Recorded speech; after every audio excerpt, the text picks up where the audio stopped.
Hey there, it's Carla from Internet Famous VIP, and I teach bloggers how to create and sell online products, digital products, ebooks, online courses, printables, webinars, those kind of things.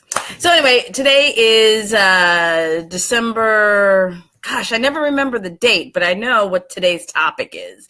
Today's topic is Get Personal. So I'm going to give you my personal journey. So in our December live stream challenge, every day we're doing a different topic, and today's topic is Get Personal. So I figured today I'm going to tell a personal story about my personal online journey in internet marketing and how I got here. So some of you know that I'm a musician. That is my first love, my first thing. Hey everybody. Hey, thank you for tuning in. And I'm a musician, and that is what I do. That is who I am, and that is really the core of everything, and everything kind of builds from that. And when I started getting into internet marketing or online marketing, it was because I was a musician wanting to promote my products. Promote my shows. Oh my goodness, talking up the wrong side of my brain. As a musician, you want people to come to your shows and hear you perform, and you also want people to purchase your CDs if you have them. But if no one knows that you have a band or that you have anything going on, they're not going to come to their show. So I was into the internet very early when it was first invented. Yeah, I am that old. And I really got the hang of the online business thing, and I just online marketing, and I really enjoyed that. So I started thinking about how can I help other musicians? And I was already writing a column for a couple of different magazines at the time. And I took all of my articles and I put them into a booklet. And then, later on, after the internet became a thing, I made my first ebook that way. So my first entree into online marketing was teaching other musicians how to market themselves. It's music marketing.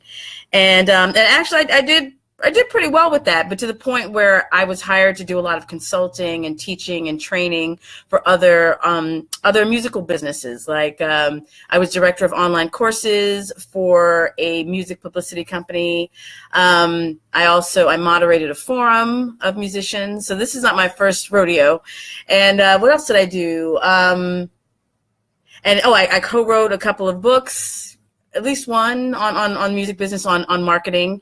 So I had this background of helping other people grow their music businesses using online marketing, and that was really fun. But I realized anything I was doing for other people had nothing to do with me. And I feel like if I'm going to be putting my energy into something, I want it to be under my name and under my company. So I started my own thing, my own company, or just started coming out under my own name and saying, I teach music marketing. I started my music marketing practice, and I wanted to have digital products, and I wanted to create an income so that I could leave my job. And I didn't have that many buyers. I didn't have that many buyers. But you know what? It didn't really matter at that time because I was still doing other things and getting paid that way. So I was still doing my music marketing, but I did that for about 12 years, sort of, I think, until I finally connected with Robin Cockrell of Pajama Affiliates. And I started taking their classes, learning really more about blogging and how people make money online with the blog. And one of the first things I learned very early on was that musicians aren't a good buyer's market. You would think that would be obvious, right? But because I wasn't trying to survive on those digital sales, I thought maybe, there would be something there. But musicians will spend money on guitars, gear, that kind of thing. Ask Jim Keys, he knows. But when it comes to, are they going to spend money to learn how to promote themselves? Not necessarily. A lot of them feel like they know what they need to know, or they just kind of, la, la, la, la, la, la, la, or they don't really want to hear about it. They just want to focus on the creation of the art, and they don't really want to market it, and they don't want to get too corporate, and, they don't want to sell out. So anyway, I get it. But I understand now that is why I wasn't making that many sales.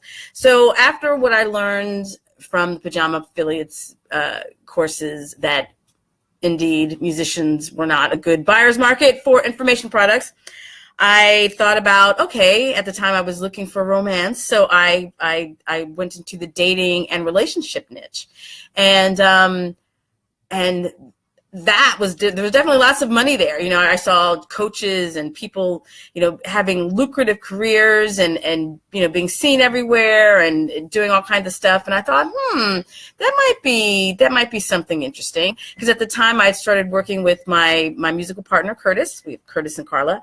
And I wanted to support our travel, because we were starting to do a lot of performing and traveling, and I wanted to work less at a regular straight job so I'd have more, you know, opportunity to tour and do my thing.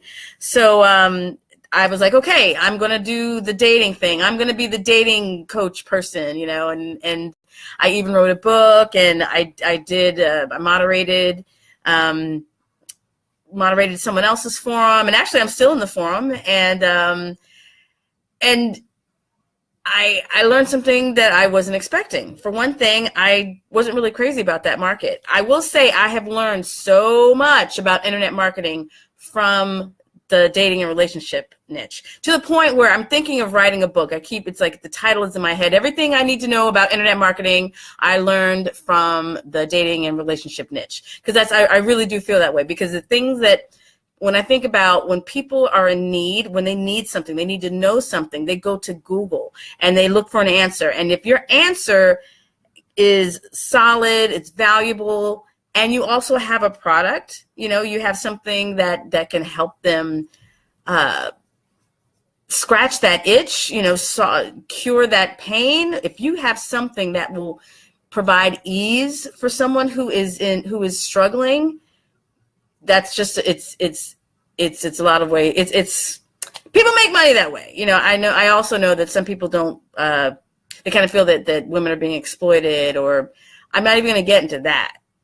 I will say though, that the desire, the hunger in that niche was such that it was just too much for me, because I felt, if it's one thing, if I wanted to be a love coach, like if I said, oh, I want to be a blogger, a love blogger for my life, like that's my dream.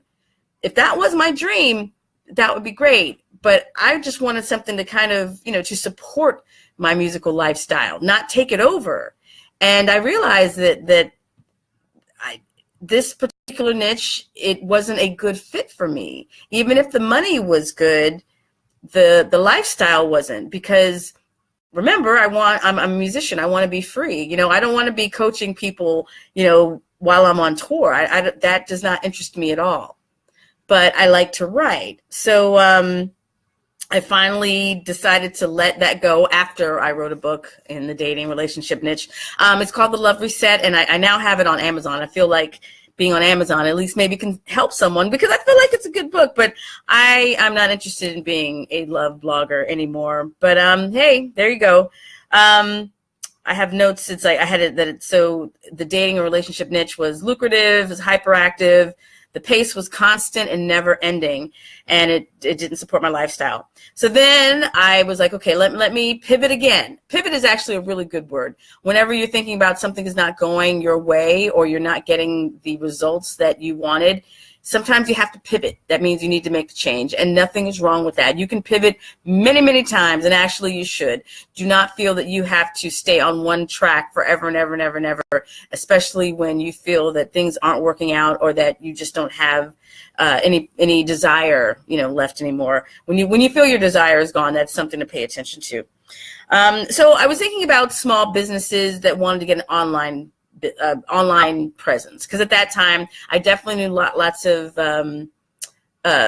business owners and people who, or friends even, who were entrepreneurs, and they wanted to have an online business, or they wanted to learn about social media. And so in addition to giving workshops, I would also consult and teach people how to, you know, fix up their social media, their Facebook page. And that was okay, but I felt like they weren't necessarily that motivated either. So I kept digging. And I started my blog, internetfamousvip.com. Well, actually, I'd had it already, but I finally had some kind of direction to give it. So I I started blogging about creating digital products. And then I realized the people who really want to know about digital products are actually bloggers. People who are already online, who are already creating content, people who are already blogging. If you say, hey, how about creating a digital product that will be an extension of the blog, of the content that you were already creating? That's not really a difficult, it's not a far place for them to go. It's not a far distance. It doesn't take a lot of imagination. Like, for example, there are people who have never blogged before. And if any of you out there who are bloggers, if you've ever tried to talk someone else into blogging and they've never been a blogger before, they maybe don't even read blogs, and you ever say, oh, you just need to blog. And then they look at you with that glazed eye look, you know what I mean? If someone's not already in the mindset of wanting to be online, wanting to create content, or those people that say, I really don't like writing. Do you think I could be a blogger?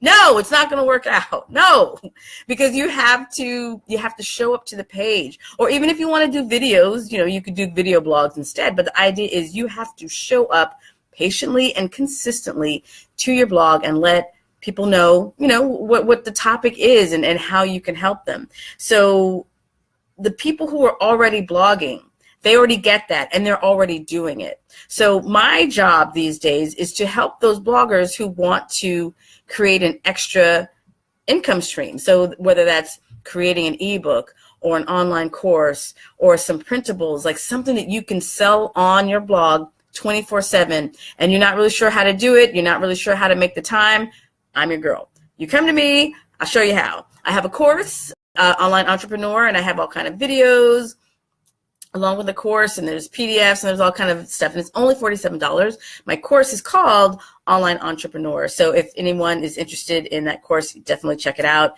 Oh, it's at internetfamousvip.com/onlinebiz.